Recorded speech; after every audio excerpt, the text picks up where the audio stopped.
Okay, good afternoon everybody. Welcome to the debrief of the 40th Ordinary BEREC plenary meeting, which we held in Greece at the end of last week. It was a very busy meeting, lots of documents approved for publication, including 6 consultations. You'll be glad to know that we've taken great account of the input from stakeholders to say please don't publish them all and expect us to all respond to all those consultations within a very short time frame. So we've allowed longer for some of them, and we've staggered the dates, which I hope will turn out to be useful. I'm joined today by co-chairs of the Open Internet Working Group, Michel Van Bellinghen and Klaus Niemanen, and they will talk later about the Open Internet, the Net Neutrality Guidelines revision, and by Dan Sjöblom, who is the BEREC Chair for next year, who will present about the work programme. I should also say that people in the room will see this piece of paper in front of them, which is a request that if you have some questions for the stakeholder engagement session at next week's BEREC Stakeholder Forum, we'd be very happy to receive them in advance so that we can manage the questions and make sure everyone gets a chance to speak. There's obviously a chance you might get a more considered answer if you let us know the questions in advance. To people watching on stream, there's also an opportunity on the BEREC website to submit questions in advance. Of course, there will be questions taken on the day as well. Okay. So in terms of the work we did last week, as you can see, there are 4 sets of guidelines which are up for consultation. These all follow some early stakeholder engagement earlier in the year, so we're moving through that process. And then there are 2 other consultations, one on the work programme and one about common 5G coverage information. And then there are a number of other publications, some of which I will highlight as we go through today, and also a number of other pieces of BEREC work that were discussed. I'll particularly there talk, I think, later about a discussion that we had about the new Commission priorities. These slides are on the... I should say also that these slides are available on the BEREC website, so feel free to take photographs if you like, but you can download the whole pack. Okay. And then this is just to let you know the staggering of the consultation closing dates. So the BEREC work programme for 2020 is the only one of the consultations where we're going to need to adopt a final version in December. So that has the shortest period for feedback. But the others, we're trying to give a longer period for feedback, and also, as I said, to stagger the closing dates. And in particular on Open Internet, which is one which we know is of great interest, we've tried to allow a good length of time. Thank you. If I talk about the network termination point, this is a guideline required under Article 61 of the Code. Sorry, I should turn that off. So this talks about where the termination point should be. I think there are 3 possibilities on fixed networks for where the termination point should be inside the user premises, and some criteria laid out here as to how NRAs should identify the termination point for different network topologies. I think we discovered in the early work that there is quite a variety of network topologies, so this isn't an issue where we can absolutely decide that one of the 3 potential points is always going to be the right one. But I think when it came to mobile, it is a lot clearer, and we're able to say that the termination point for mobile network should be the air interface between the device and the network. So that consultation will run until the 21st of November. Then there's a piece of work, some guidelines on geographical surveys of network deployments, and this is of use. These surveys are of use for a number of different purposes. The mapping can be of use in state aid context, it can be of use in market analysis, it can be of use in providing end users with information to help them make choices. So the main recommendation here is that for fixed network deployments, NRAs and other competent authorities should aim to collect data at the finest level of detail possible. Ideally, they should collect data at the address level, what is available at each address. But that for those different purposes, the fine-grained data might need to be aggregated in different ways. So this is a piece of work which will be of use not only to NRAs but also to potentially to DG Comp, to funders of state-aided programs as well. Then there's a set of guidelines about quality of service parameters, which should be published by NRAs. So one set of parameters is already set out in the code in Annex 10 of the code, and in the guidelines here, BEREC sets out its proposals for how those different parameters should be measured. We also include another set of parameters that are not mentioned in the code that we think would be useful, which relate largely to customer care service, so things like the number of complaints, the time taken to resolve complaints, and so forth. And a third set of measures we're suggesting might be published are parameters related to measures for disabled end users. So there are three sets. One set is set out in the code is mandatory, and then the other two sets are things which BEREC is recommending that NRAs should take account of, should consider. Then, apart from the guidelines, we're publishing a consultation on a feasibility study for coverage information for 5G deployments. So we started this project with the idea of trying to discover whether or not having coherent and consistent information about 5G coverage across Europe might be useful to stakeholders, particularly stakeholders wishing to develop applications that required 5G, and to give them a clearer idea of what the size of the addressable market might be for those applications. I think it's fair to say that in the call for inputs, we didn't get a lot of input that suggested there's a really compelling need for this kind of information to be made available on a consistent basis. But I think we also discovered that it was quite hard in that process for us to get good input from the verticals, from the people who might be using, who might be the users. So we're not abandoning all hope at the moment, but we're publishing a consultation. I think we're very keen, particularly to reach out beyond the usual stakeholders who reply to BEREC consultations to try and get information from the potential users of 5G networks and the potential developers of applications. And that's going to run until the end of November. And finally, before I hand over to Dan, I just want to highlight a piece of work that we in fact voted on in between the third and the fourth plenaries, which was a supplementary analysis on wholesale roaming costs. And there are some, I think, interesting conclusions from that. One is that BEREC thinks the regulation has on the whole been quite a success in terms, particularly when we look at the usage that's been unlocked by the Roam Like at Home.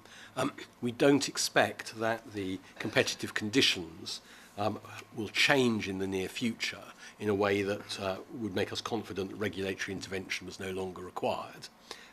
Secondly, we conclude that we've seen that the wholesale rates have come down, and that very often they're quite well below the wholesale caps, which suggests that there really is room for further reduction in the wholesale caps if the Commission wished to do that. And that's one possible way of dealing with some of the impact that the regulations had on MVNOs. And now, just before I hand over to Michiel and Klaus on the open internet, just by way of introduction, I think this has been something where it's this revision of the guidelines has been quite a long time in the gestation.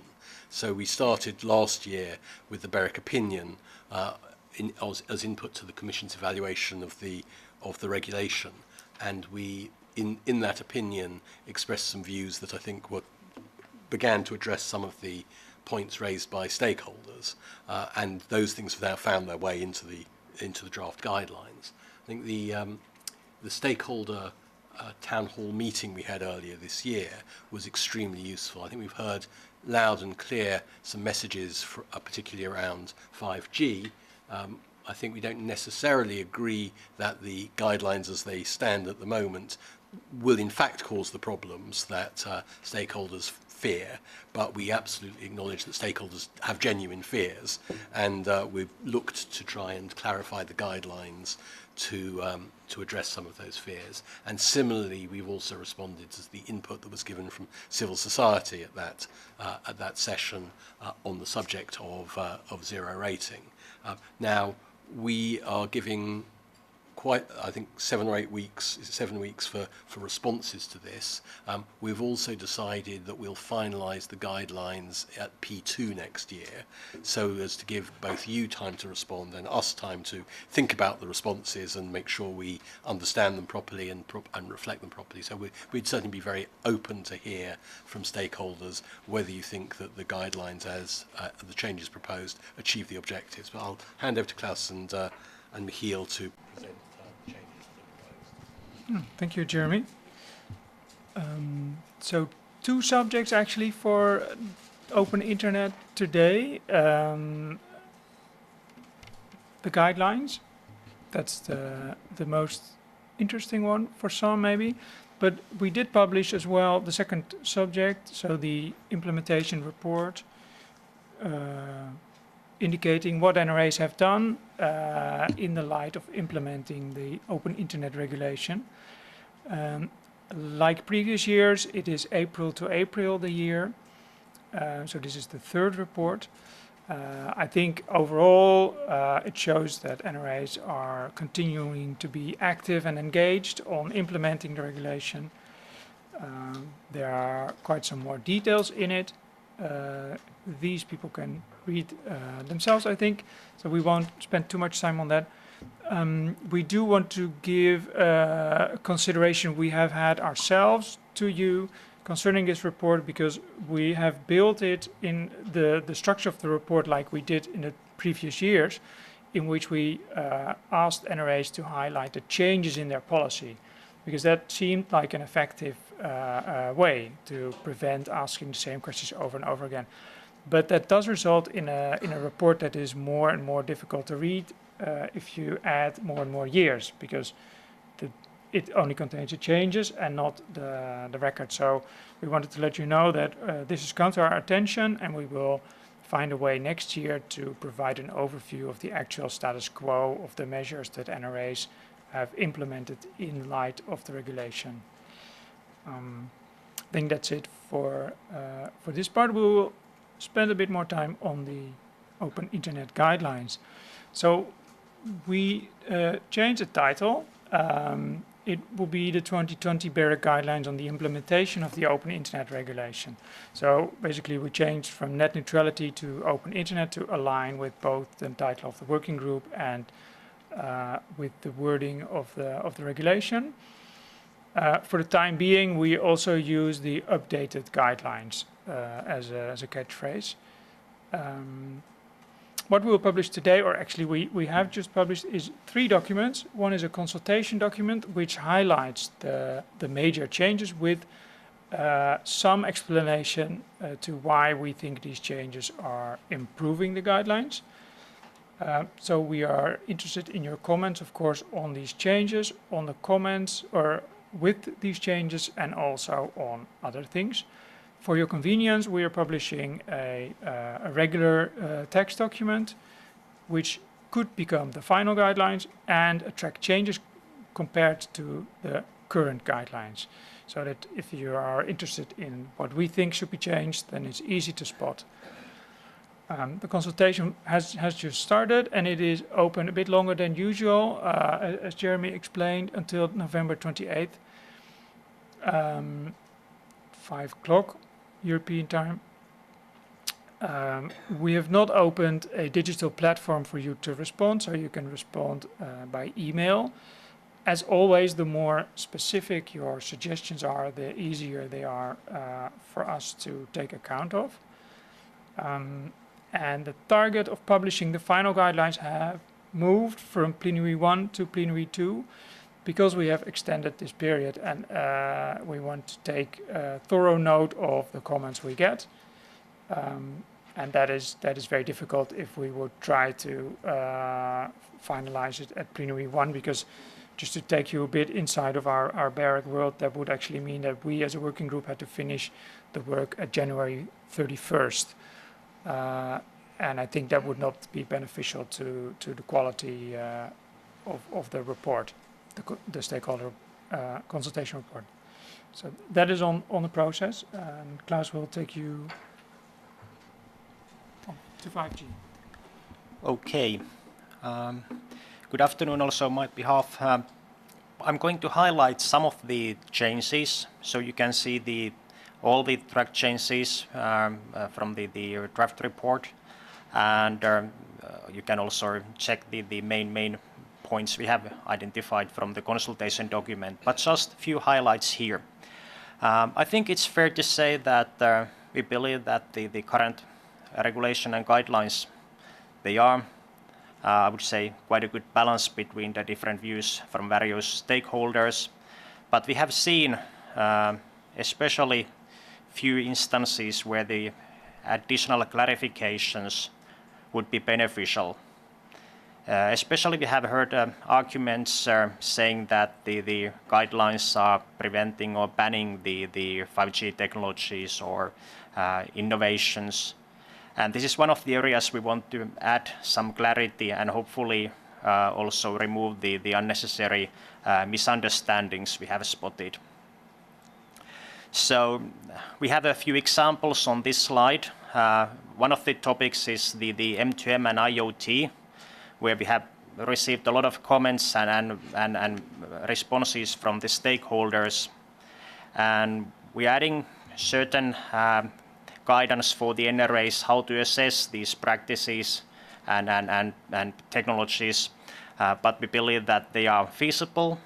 And for example, regarding the M2M and IoT, we are saying that these requirements from those devices, like they need to preserve the energy, they may have a certain very specific security requirements or requirements for reliability.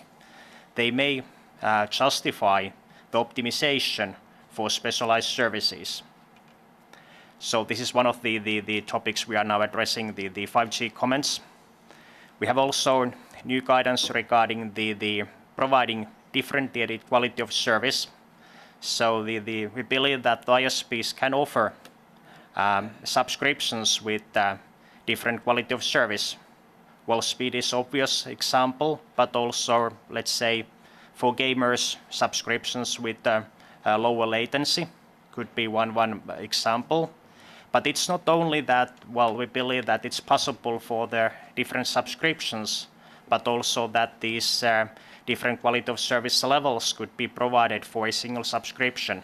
And we have a certain guidance for NRAs how to assess this, because you have still the obligation to treat all traffic equally. We have also additional guidance on the endpoint-based additional services. We know that the CAPs can provide this kind of let's say, parental control or security services, and we believe that the ISPs are able to provide similar services. And we are adding some guidance on how to assess these practices according to 3.2. And again, one of the big topics on the discussions with the stakeholders has been the specialized services, and we're adding, let's say, certain clarifications also to that area.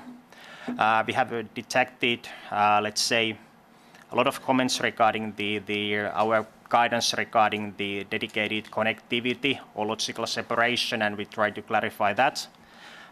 We are doing some minor changes also to the impact assessment. So basically how the NRAs can assess the impact of those specialized services to the general internet access quality. And also one of the new topics that been raised there is that how to assess the cases where the optimization may not be, let's say, anymore necessary. I would say that the notion is that, well, you may have a different requirements in different networks, or let's say that if you have a really high quality fiber network, it may differ from the let's say, older copper-based networks. And then to the one of the topics that been raised by our CAPS and civil society stakeholders is the commercial practices and zero rating.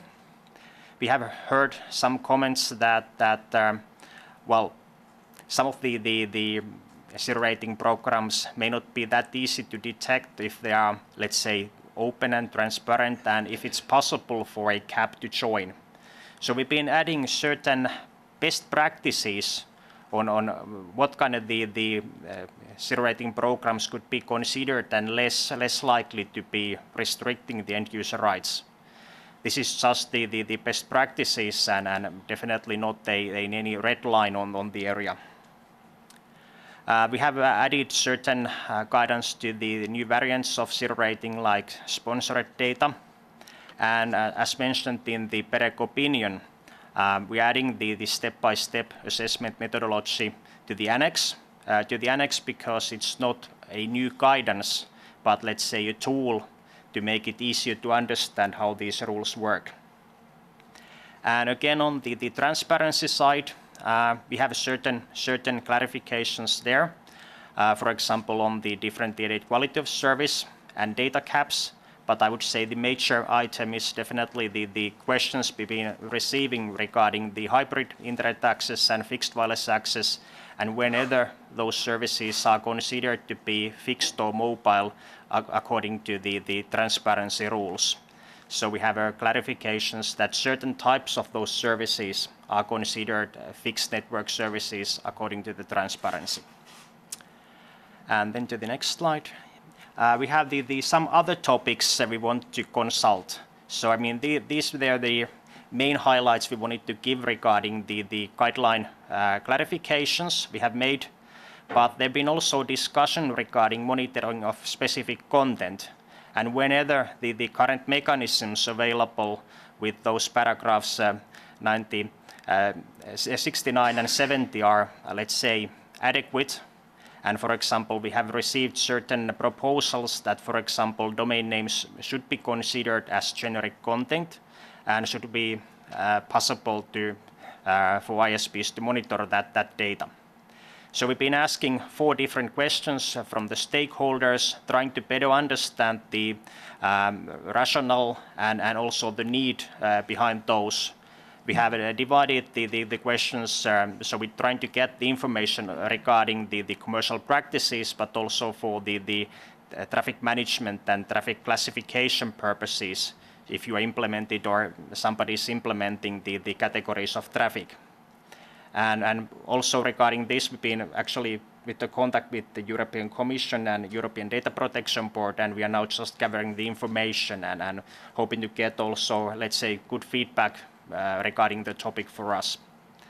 And in the end, well, I would like to say that we have the proposed clarifications, we have these questions, but you are free to give comments also regarding the other paragraphs and other topics. So we are really happy to get your good feedback. Okay, thank you very much, Michiel and Klaus. We'll, I think, go through the whole of the presentation and then take questions on any aspect at the end, if we may. So I'll now hand to Dan to talk about the work programme for next year. Dan. Thank you, Jeremy, and good afternoon also from me. It's nice to be back in the BORCHET building where I've spent many good days of my previous life. Some 20 years ago when I worked at the European Commission, DG Comp, we had our hearings and our cases here. Now I'm here in a different capacity. This is my first public debriefing, and I look forward to meeting with you for the coming 5 debriefings after this one, I think. So that's a first and an interesting experience. So I'm here to tell you a little bit about the work program, but first I will tell you about the elections that we also held for the first time at P3. Traditionally before we had the elections at P4, and now we moved it up to allow the incoming, whoever chair that is, to prepare a little bit more for becoming the incoming chair, among other things. So last Thursday was a very good day for me as incoming chair. That's the day when I finally had a team that I'm going to be working for together with next year. And that's the team that you see there on the screen. And of course, I'm very happy that the system is such that I get the benefit of retaining Jeremy's services for the full year next year. So he will be outgoing chair in the Troika system we have. He will be relaxing a little bit more than he has done this year, maybe, but not too much. And then we also had elections for the incoming chair, that is to say the chair for 2021, and that will be Michel Van Bellinghen from here in Belgium, from BIPT, who will be serving as vice chair then next year. Then we have, as has almost always been the case, 2 additional BEREC vice-chairs for the year 2020, and those will be Monika Karas from Hungary and Tonko Obuljen from Croatia. And then finally, we also have a representative of the countries that participate in BEREC but without voting rights.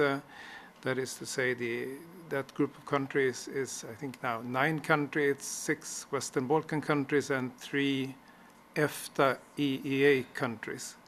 And the representative of those countries is called a representative of participants without voting rights, and that will be Mr. Sasho Dimitrijoski from the Republic of North Macedonia. So I think it will be a very good team, and I look forward to working with them next year, obviously.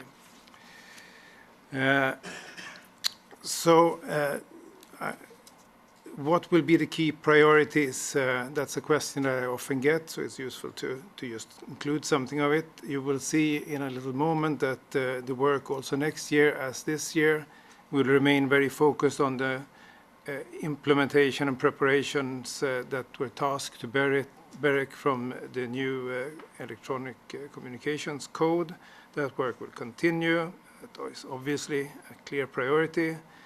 There is some ongoing work, and I think that might intensify to continue to develop this great organization that this year had its 10th anniversary into an even stronger organization, and we are already working hard on, and will continue to work on the early and good involvement of stakeholders in our different work processes.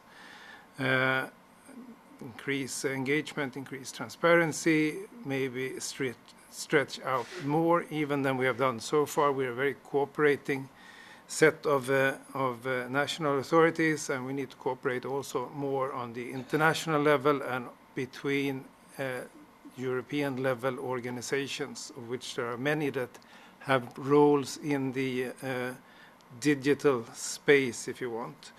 So that's the second bullet point there, that we want to try to perhaps have a little bit more of a structure to that work. It has been developing over time, and sometimes you need to step back and organize yourself a little bit. We will also be looking under that heading of developing BEREC, we will be looking at getting a new midterm strategy into position for the coming 3 years, because 2020 is the last year of the existing strategy. I will say a few more words about that in a moment. And then finally, I think nobody has escaped becoming ever more aware about the area of digital platform and how they impact everything digital in Europe. So I think that's also an area we will focus a little bit extra on. Those are the 5 strategic priorities of BEREC. They come out of our midterm strategy, which I just said has another year to go. So no surprise, they will remain strategic priorities for 2020, and they thereby guide our work for the coming year. Next picture, please. So this is a little bit more a breakdown of the workload, and as I said, it's very influenced by the code. Out of a total of 45 proposed work items in the work program next year, 35 of those are actually either carryovers from this year or otherwise obligatory work items that BEREC just has to do. And that includes all of the code work. And then there are 10 proposed discretionary work items, things we choose to do under the various headings of the 5 strategic priorities that I just showed to you. And then we have a new section which comes out from the prioritization exercise that we did in BEREC when sort of preparing the work program. We always ask all the members, what would you like to prioritize? And then you have a very big list, and then you bring that down to something that we think we can handle. And this heading of 2021 and beyond includes a few things that we thought were very important, but which couldn't be fitted in. So it's there for memory and for transparency when we're consulting. We will continue to focus on some of the important things that are mentioned there. No surprise, I think, that 5G remains very central. We want to continue to be present in figuring out the relationship between 5G regulation, how the role of regulation can enable the development of a strong 5G ecosystem. Security is an issue which I think nobody is surprised that it is becoming ever more present in our daily work.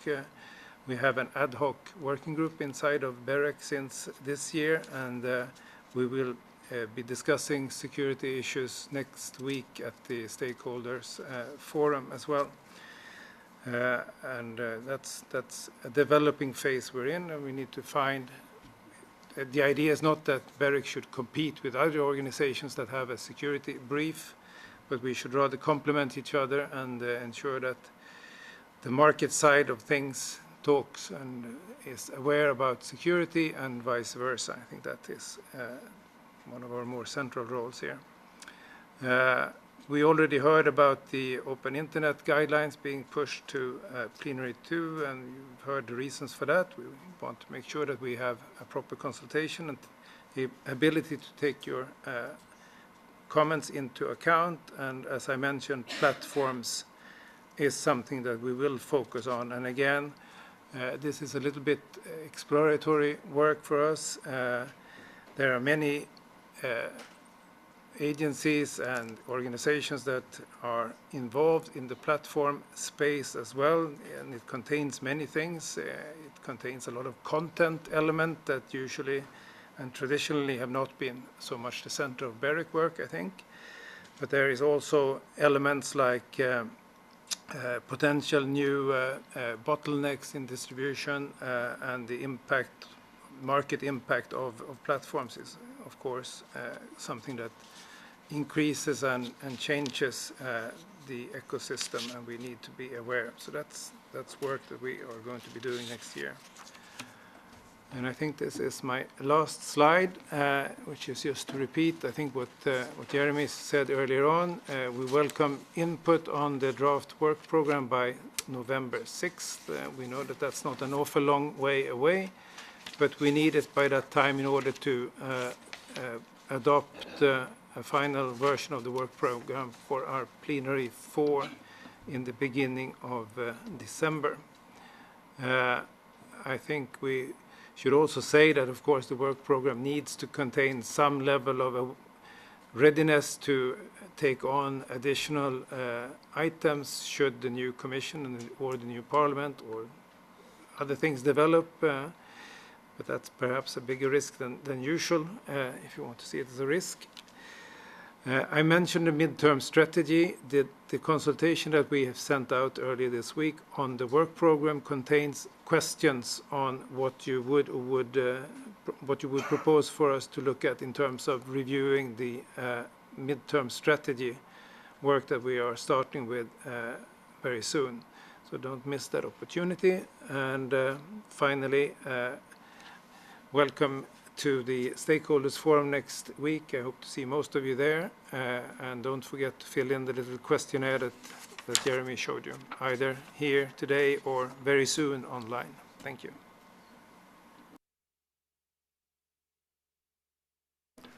So thank you, Dan. Can we move on? So actually, I think what I'm going to talk about really picks up on some of the things Dan was talking about in the context of the work programme. The continuing engagement and the role that BEREC plays in supporting the institutions as they think about initiatives in the digital space. And I suppose, like many of you, we've been interested to read the political priorities of the incoming Commission and the mission letters sent by President-elect Van der Leyen to all the incoming commissioners, particularly Mrs. Vestager and Madame Goulard. But I think, in fact, we went through all the mission letters and tried to identify issues in them that were potentially of interest to BEREC. I should say, by way of prelude, that although we see a lot of issues where we think we might have some interesting expertise to contribute, that's not the same as BEREC bidding for extra work, or even NRAs in BEREC bidding for extra work. I think we fully understand that the question of what needs to be done and who needs to do it are ones that will be decided, that are not matters for BEREC to decide. But we do think that we have some expertise to contribute. So, for example, when we look at the issue of competition policy, the modernisation of competition policy, obviously now in the same portfolio as getting Europe fit for a digital age, and particularly in the mission letters, references to sharing expertise on digital and modernising enforcement. We see suggestions in various member states about things that might be done around the bottlenecks that Dan referred to, and people start talking about things like access, like interoperability, like portability, like non-discrimination. These are all words that are very familiar to us from the telecom sector.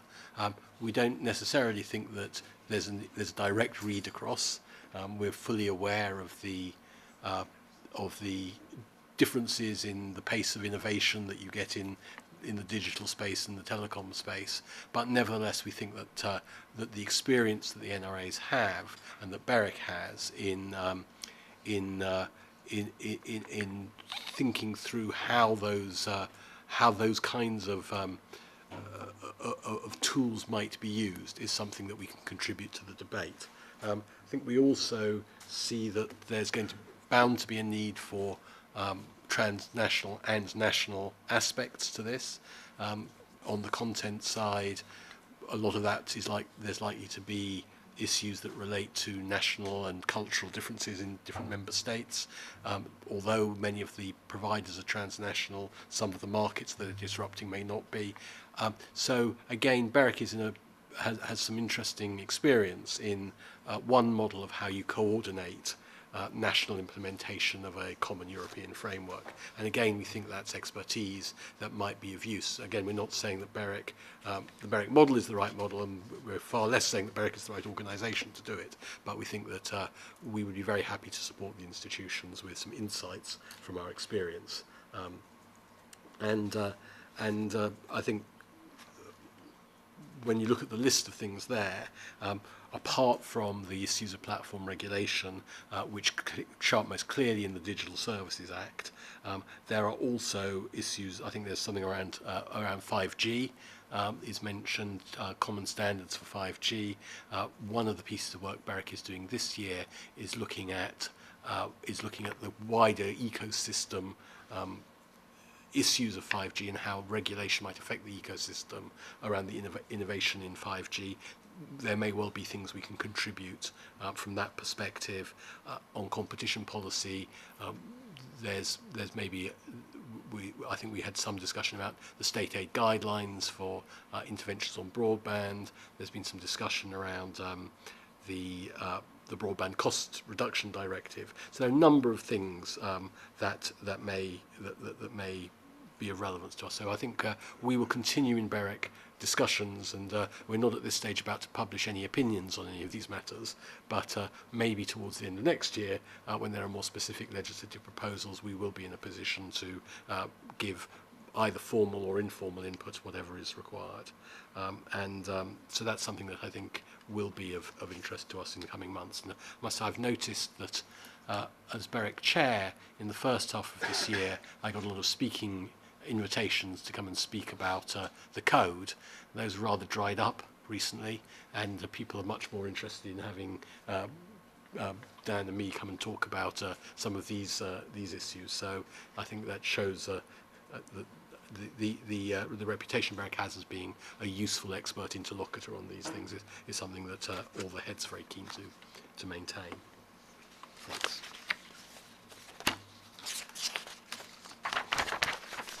If I then briefly run through some of the other work that was done, we published our usual, is it twice a year, we do a benchmarking report on roaming. The implementation of the Open Internet Net Neutrality Guidelines has already been talked about. We're publishing the report on the study trip to China we did earlier in the year, and on a workshop that we held jointly with BEREC on moving towards a vision for Europe's telecoms consumers. In Crete, we signed 2 MOUs. One was a renewal of a memorandum of understanding with BEREC, that's the Eastern Partnership regulators, so Georgia, Azerbaijan, Ukraine, people from that area, Armenia, and so forth. I think that's been a very fruitful cooperation where BEREC, particularly I think BEREC members, have made quite a contribution to things like the development of a regional roaming agreement in the Eastern European Partnership, and we're very keen to continue with that. And we also signed a memorandum of understanding with the ITU, again to see where there are ways in which we can mutually collaborate. Certainly I think BEREC, even if it's just BEREC providing speakers for some ITUD workshops, that can be quite fruitful. I'll very briefly mention cybersecurity and 5G networks, because there's been a lot of work going on that, some of which has turned, I know you've taken some interest in. Just again to echo what Dan says, I think BEREC would be aiming to be best supporting actor in this movie rather than best actor in a lead role. So I think we very much see that the Commission and ENISA are the main people on point, and of course there's been the community-wide risk assessment published this week. So BEREC's role has been very much to support that. Some of the tools in the toolkit are tools that BEREC members have. So assembling information for ourselves and feeding it into those about who has what competencies, what experience have we had of using them, and as Dan says, if to the extent that it's necessary, also views on the economic implications are things that BEREC can do, but we're not the lead agency here. But it's one of the things that has absolutely brought home to us is the importance of that wider collaboration with other EU agencies. And finally, another advert for next week's stakeholder forum. So we do look forward to seeing you all there, and I probably don't need to mention the questionnaire again. I think twice is, well, I've done it now, so this is 3 times. And then I suppose if we continue the kind of the movie or the TV thing, this is the bit where we say in next week's episode or next. What you can look forward to for the future is a series of more guidelines. I think we're not going to be finalising anything in P4 apart from the work programme, but there'll be another tranche of guidelines for people to respond to. Sorry. Oh, and there is one other one. There is another one we're going to finalise, which is minimum criteria for a reference offer, which is probably not the most.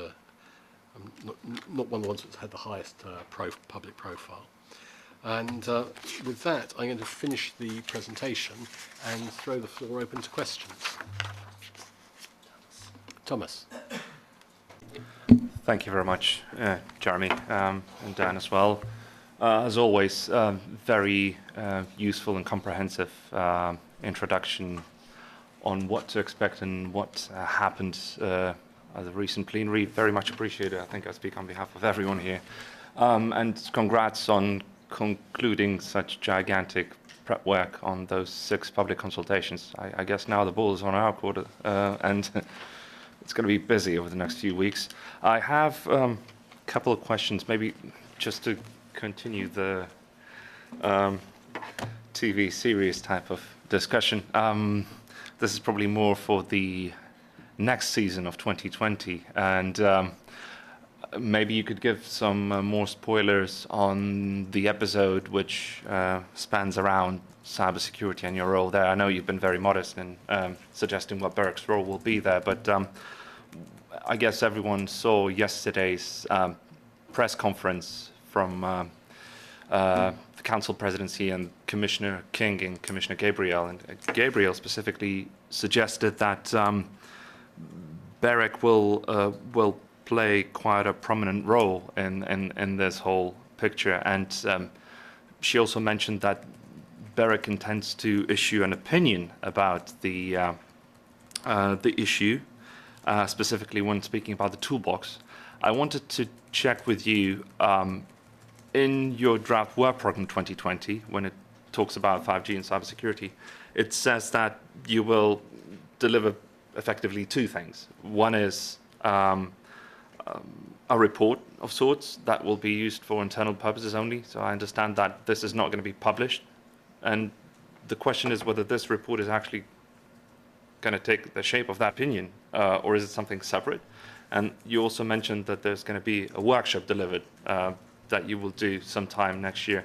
So just wanted to check with you what's actually behind it. Maybe there is something you could share with us up front a bit, what to expect and how to interpret this whole relationship drama between BEREC and ENISA, and how you intend to play a role in there.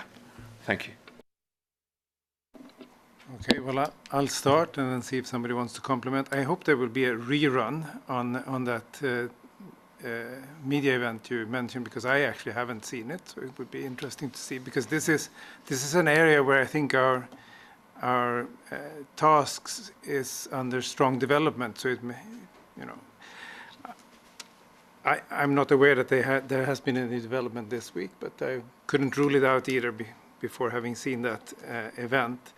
You're right to say that we are looking at preparing a number of report. I think we are, for the moment, thinking of internal reports.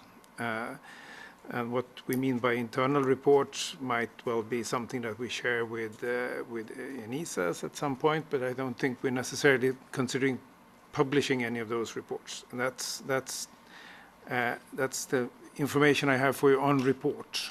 Now, that might be subject to change. As I said, there we have to keep an open mind. Our task is growing in this area, and there is new things coming from the institutions to us, and we are, of course, happy to respond to that.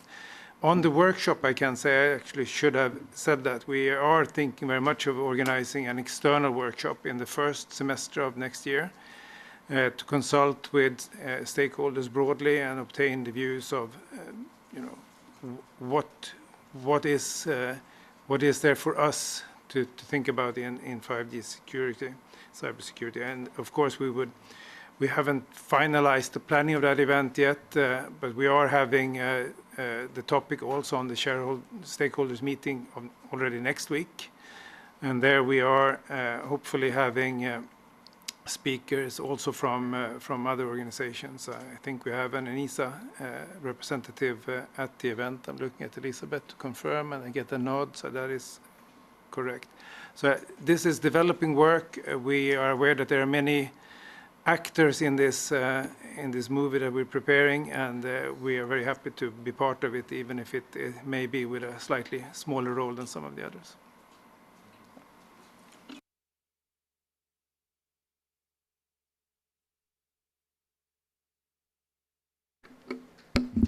Thank you very much. My name is Marianne Fernandez. I work for BEUC, the European Consumer Organization. Thanks so much for the presentation. I also echo the fact that we welcome these briefings.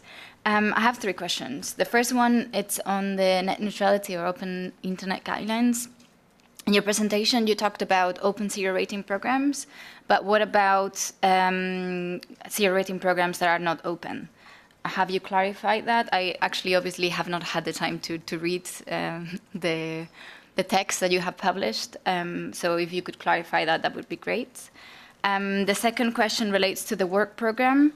Can we expect a bit more ambition on consumer protection and empowerment in the final draft? Because we saw that the previous 2019 work program was more ambitious. For example, it included a workshop towards a joint vision, which we greatly appreciated, and we think that work should continue.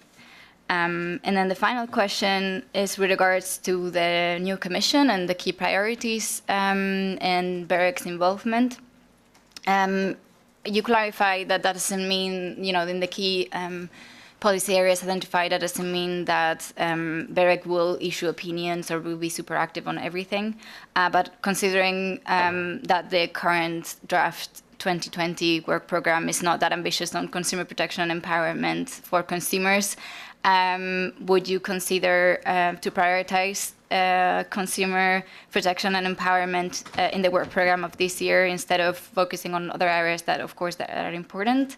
And in that regard, if you intervene in these other very important areas that BEREC also worked on, I would imagine that you would work in cooperation with other competent authorities.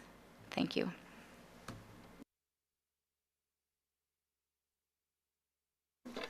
I'm going to ask Klaus and Michiel to respond on your question about the open internet, and Dan to talk about consumer protection and empowerment issues in the work programme, and then I'll talk about the Commission priorities. So maybe Klaus and Michiel first. Thanks, Jeremy. Thanks, Mayor, for the question.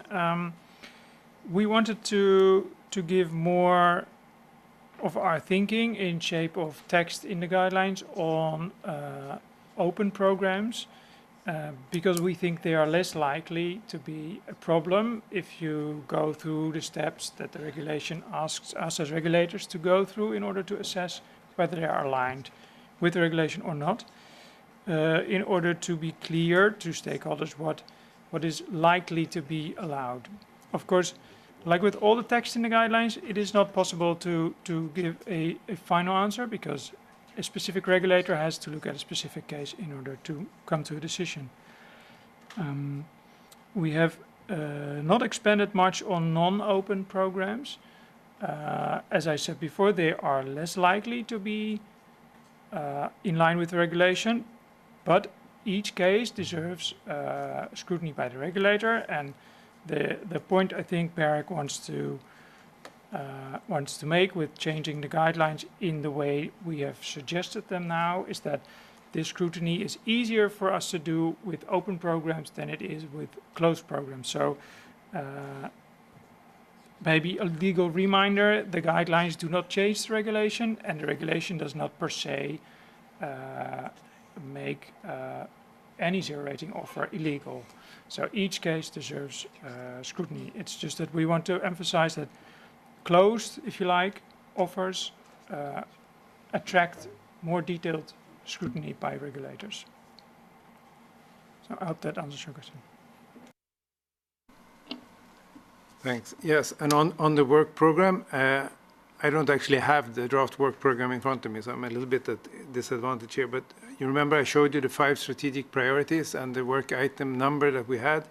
So what I can say is that we have been very conscious about boosting consumer empowerment being one of our 5 strategic priorities for the coming year. So we have actually items in there. There will be work items on boosting consumer empowerment, and we do think that it is a fairly balanced work program in the sense that we are covering the 5 strategic priorities, including consumer empowerment boosting.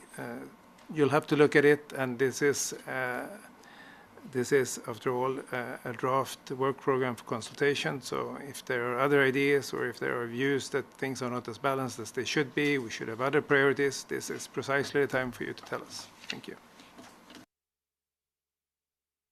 Thanks. I think if on the Commission priorities, I think when we look at them, certainly the Digital Services Act, as described, is a major consumer end user protection issue. So I think the whole issue of harmful content and how that affects end users is something that is extremely important.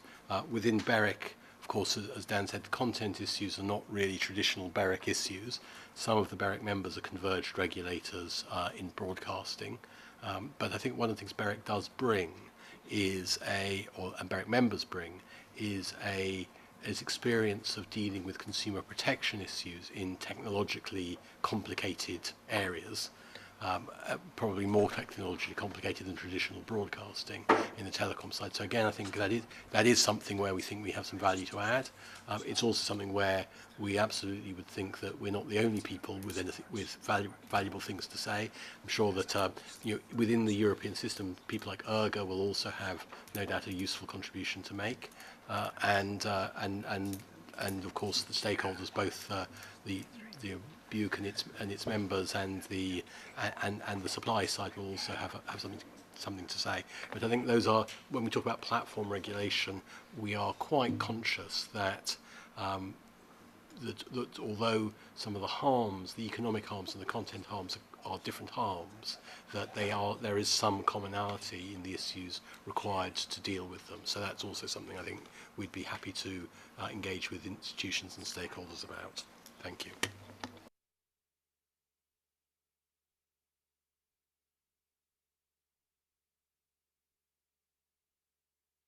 Oliver, your mouth is full.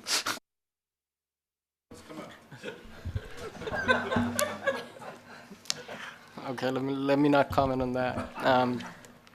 Thank you for taking the time. So my name is Oliver Füg. I'm with the European Competitive Telecommunications Association. And while we represent access seekers, I don't want to be lingering on the past too much, but I feel in view of the already ambitious work program for 2019, and I echo what Thomas has said, and Marianne has also confirmed, the congratulations on this very comprehensive program for 2020.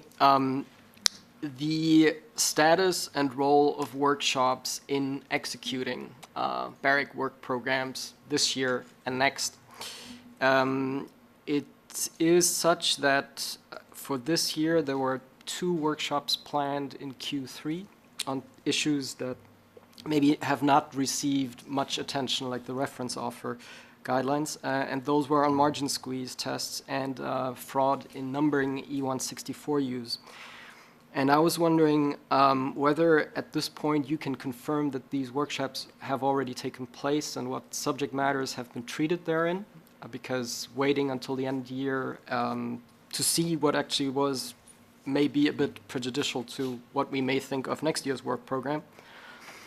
And then, and that, I don't know whether I should address this question to Dan, because that is in the 2020 work program. There's, I was quite surprised to read that on the elaboration of the co-investment guidelines, a second workshop with stakeholder associations had already taken place.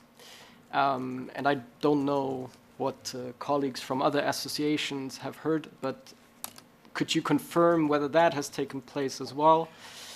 And how it could be that at least we apparently were not invited. Thank you. Okay, on the 2 workshops that you mentioned first, I can certainly talk about those. So those were in the work program of 2019 as sort of experience sharing workshops between NRAs. So we didn't think we had enough resource available in BEREC to do a kind of a BEREC report or a BEREC common position, which obviously quite burdensome. But we did think it was useful for NRAs at least to have a structured occasion to come and present to one another, so we would learn. So those workshops have both taken place, and we're planning to do a kind of summary report of the issues that were discussed so that people know what happened in those workshops. As to the other one you talked about, I'm not sure I think I need to go and check with the working group exactly what they meant in feeding into the work programme, so we maybe get back to you on that. Unless you... I have no information about workshops that have taken place. So we'll get back about what that is referring to. Okay. I guess the drafters will have some explaining to do then. But I would, from the more general perspective, I've seen that the new work program proposes, and Dan, you mentioned that as well, on security matters, doing external workshops. To what extent can we expect that that these will be more open in future? Because certainly on a topic such as margin squeeze, that is something that our members are dealing with every single day, and that is something where we would want some involvement if possible. So it's not clear how that has been decided or not. So that's just to clarify. I think when we have workshops with stakeholders, we want them to be open. So those tend to be workshops in the course of a project that's leading to BEREC guidelines or a BEREC common position or so forth. That's been part of the early engagement. Now, during the course of this year, we've wanted to have early engagement on all the guidelines projects. That form of early engagement has been different in different projects. We didn't have a single model that we had experience of. We said, well, this is the way to do it. So we'd said to each of the co-chairs, decide for yourselves. So I think, Michiel and Klaus organised a town hall meeting. I think on the first one we did was the intra-EU calls, where we had a somewhat a more formal workshop, and it was very that was all quite hurried. Others have done early calls for input. So we've had a variety of approaches, but we've tended to be quite open, rather than certainly excluding ECTA from a workshop on margin squeeze would not be something we'd want to do. The workshop that was in the work programme, though, was an internal one just for NRAs, just to kind of, as I say, share some experience. If BEREC were to, and you, by all means, if you think BEREC should have a common position on margin squeeze tests or set guidelines on them, then I think you should suggest that to Dan as an item for the 2020 or possibly a 2021 work programme. I'm sure that if we were going to aim for some kind of formal deliverable like that, we would have that kind of open engagement that you talk about. Absolutely.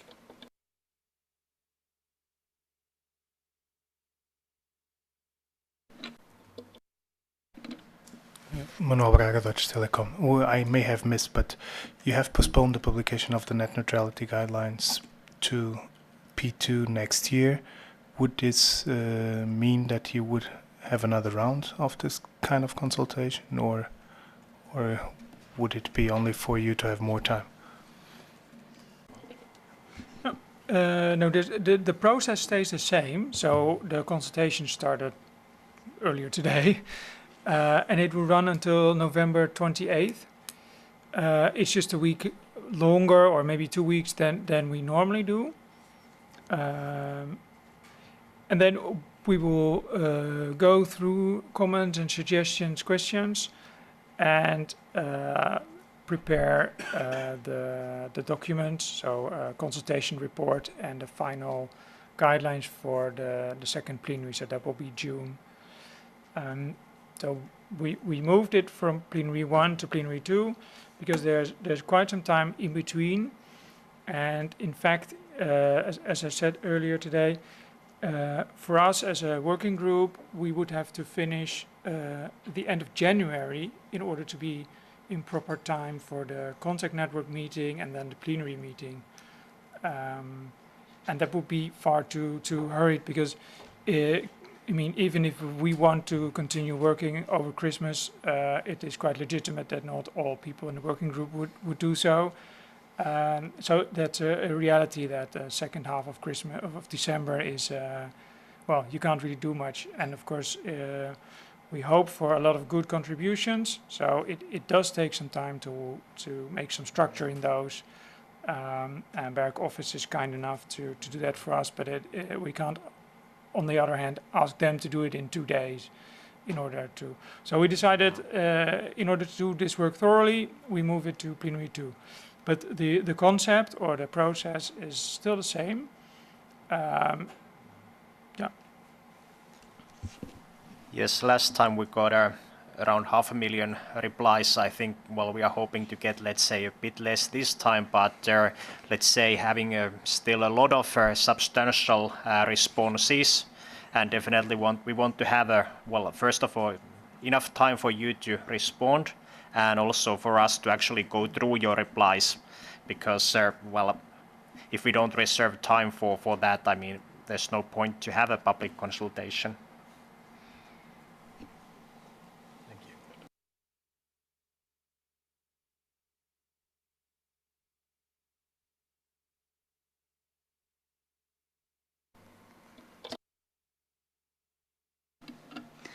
Thank you.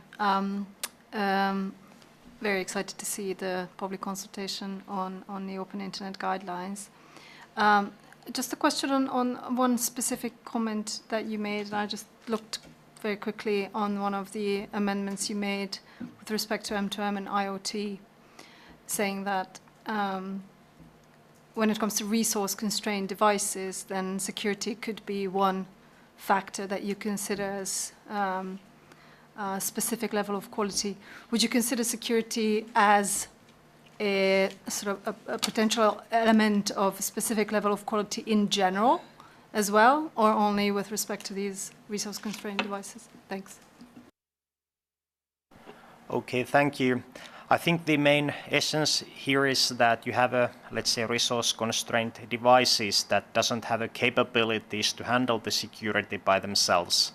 So it may impose certain requirements for the network connectivity to ensure that those services can be offered and they are safe. But I think it's more now related to the IoT and M2M devices and basically the requirements that are coming from those devices.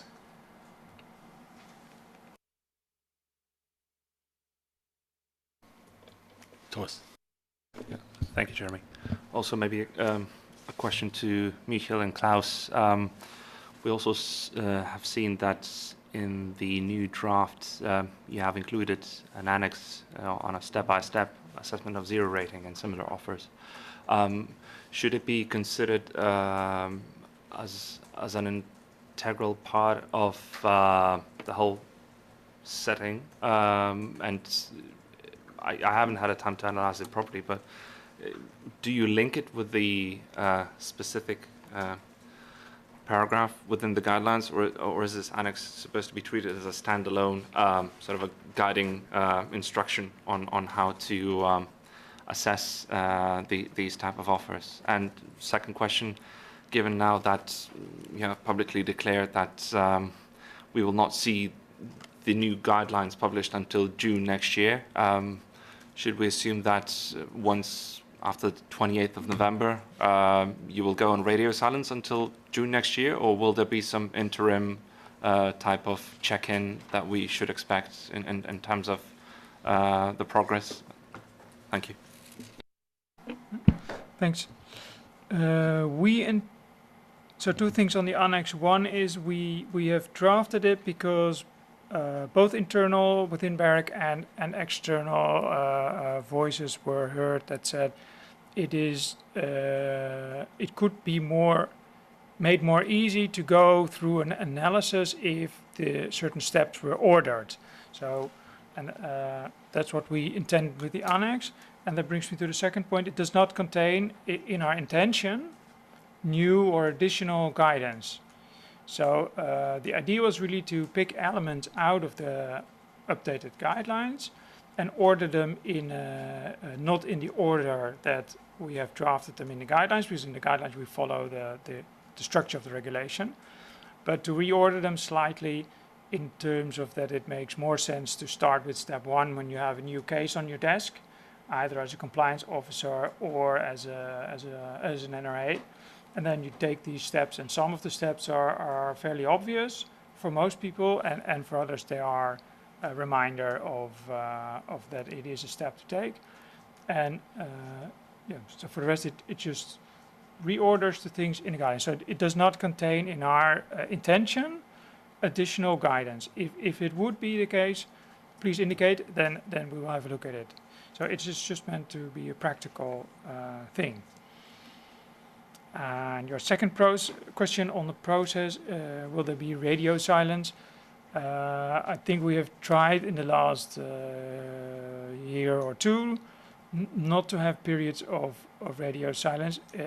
There was a period last summer where we were focused on dealing with all the things we heard and aligning our own thoughts on this. I think the consultation period until the 28th of November is the moment for stakeholders to let us know what you think. We will start our work of analyzing this fairly shortly afterwards. In my view, that does not mean that things cannot be brought to our attention at a later stage, but as always, the earlier and the more specific, the better. If we would come to points where we think, oh, this is a very good point made by one stakeholder, we want to know what other stakeholders think of it, because it is a significantly new point, then we would have to see how to deal with it. But I think it would logically involve then asking for stakeholders. So let's see what you bring to our attention. If it contains really new things, then we have to think what to do with it. And if the comments largely reflect the things we have been busy with in the last few years, then I think we should try to sort things out and move towards final text.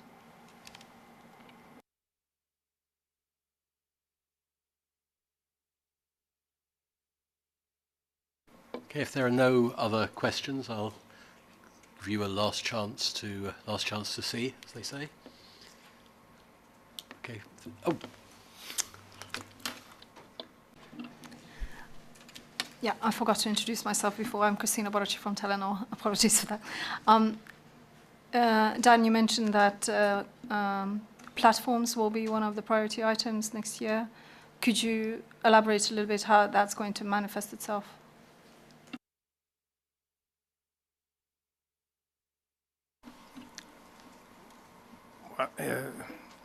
I think it might manifest itself in several ways, but we are developing that a little bit. There is some development of that in the work program. We're interested in hearing what others think we ought to focus on. And as we have been saying from several of us from this end of the table, I mean, platforms contain many different aspects, some of which are closer to traditional BEREC work and some of which are a little bit further afield, but still impact on the ecosystem that our regulatory activities relate to. So we haven't really set down the precise scope of any of this. I think it might be work going on perhaps in a couple of different working groups of BEREC. We are thinking of perhaps using funds for an external study on platforms and the impact that has on BEREC activities and vice versa. So really it's still relatively open, but we are quite convinced that this is a space where we need to get more into it. We need to understand better how the development of platforms impact us and how we would like to be part of the discussion on the future regulation of platforms.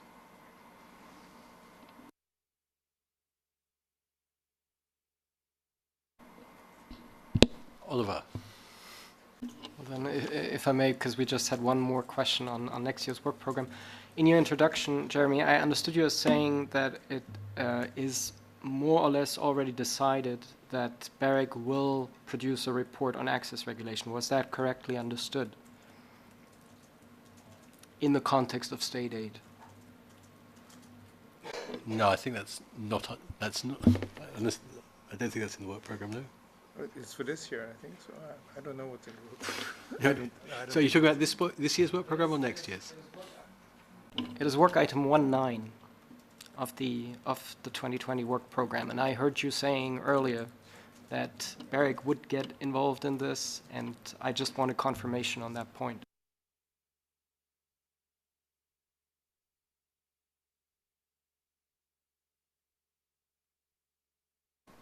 We will shortly try to find an answer for you.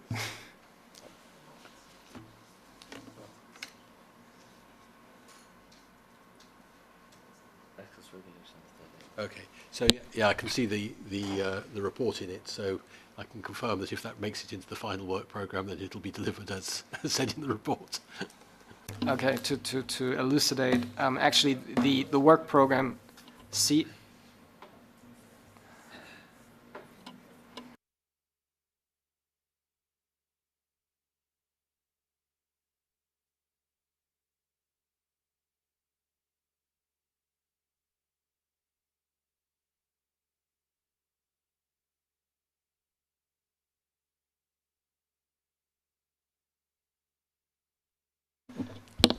Without having consulted fully, I'm guessing that this is something that we are asked to do from the code. That's.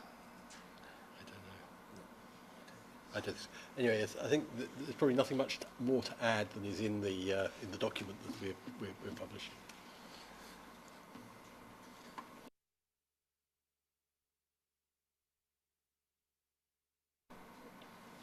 yeah. I'll declare the meeting closed. So thank you very much, everyone, for coming, and we look forward to seeing as many of you as possible next week at the Stakeholder Forum. And don't forget the questionnaire. Fourth time.